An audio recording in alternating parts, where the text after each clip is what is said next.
Good evening, বাজছে 7:30। শুভ নববর্ষ সবাইকে। কারণ সকাল থেকে সত্যি সময় করে উঠতে পারিনি, তাই এখন বললাম সবাইকে, আমার ফেসবুক, আমার ইনস্টা, আমার ইউটিউব, প্রত্যেক বন্ধুদেরকে যারা যারা আমার সাথে কানেক্টেড আছো সবাইকে শুভ নববর্ষর অনেক অনেক ভালোবাসা।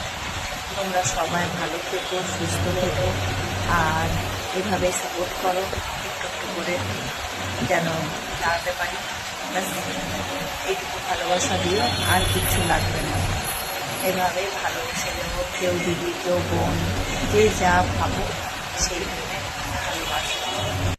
আর আমারও অনেক অনেক ভালোবাসা থাকলো তোমাদের সবার জন্য। তোমরা সবাই ভালো থাকো, তোমাদের নববর্ষ ভালো, দিনটা ভালো কাটো এবং তোমাদের